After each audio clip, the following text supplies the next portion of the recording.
This week on Myth, it's off to southern Turtle Island for two tales of powerful supernatural creatures. You'll see that sky gods are assholes, that boiling water is the best medicine, and that gambling is a risky business even with a magical ace in the hole.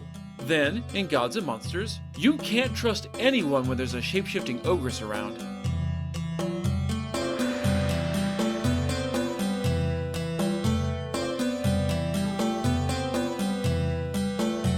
This is the Myths Your Teacher Hated podcast, where I tell the stories of cultures from around the world in all of their original, bloody, uncensored glory. Modern tellings of these stories have become dry and dusty, but I'll be trying to breathe new life into them. This is episode 162, The Thunder Rolls. As always, this episode is not safe for work.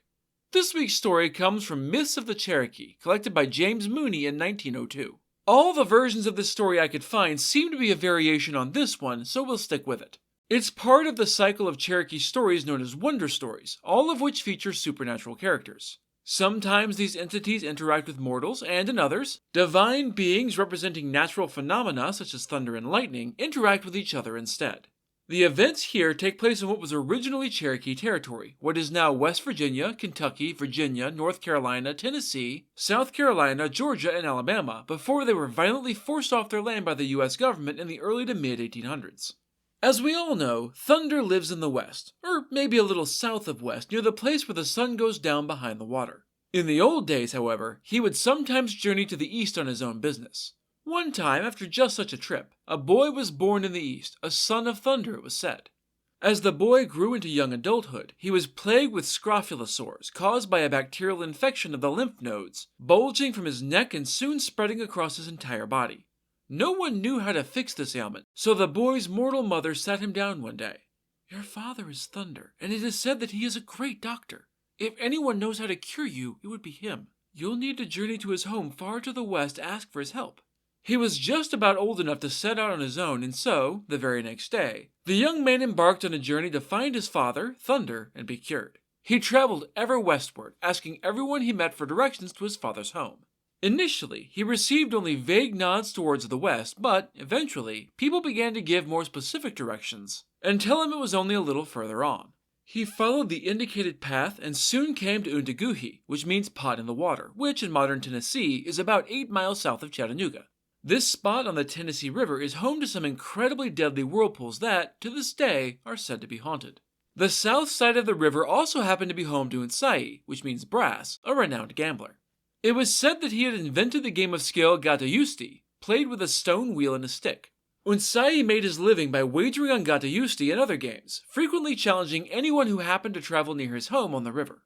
It is said that the wheel and stick the gambler used is still there to this day, now turned to stone on the riverbank along with the grooves where the wheel used to roll. As you would expect from a consummate professional, he was extremely good at this game, and so he usually cleaned out anyone who agreed to his challenge. On the rare occasions where he started to lose, Unsai had a habit of going all in. He would bet all of the fine trinkets in his house, and, if he still lost, he would wager his own life. If he lost that ultimate wager, the winner would be fucked over and left with nothing. You see, our tricksy gambler knew how to change his shape into a wide variety of animals, so he was always able to slip away and avoid paying his debt.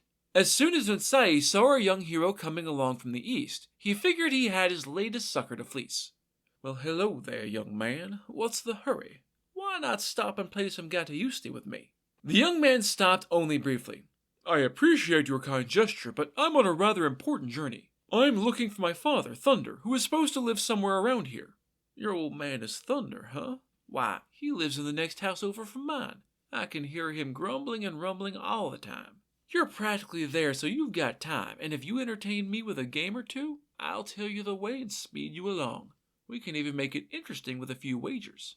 The young man considered. Surely a couple of games wouldn't take too long, and it would save him a lot of fruitless searching in the wrong places. On the other hand, something about this asshole seemed super shady, so he tried to find a polite way out. "That's a very generous offer, but I'm afraid I have nothing to bet."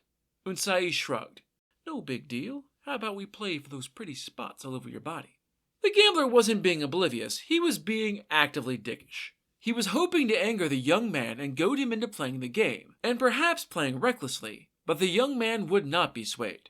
"I really must find my father. Let me do that first. I can always come back here after to try my hand at Gatayusti." With a friendly if slightly troubled wave, the young man continued on. Word of his arrival spread among the locals and soon made its way over to Thunder. No idea if he actually was in the next house over, or if Unsai was exaggerating to convince his mark to play, but I suspect the latter. Thunder considered the news that a young man had come claiming to be his son. I have traveled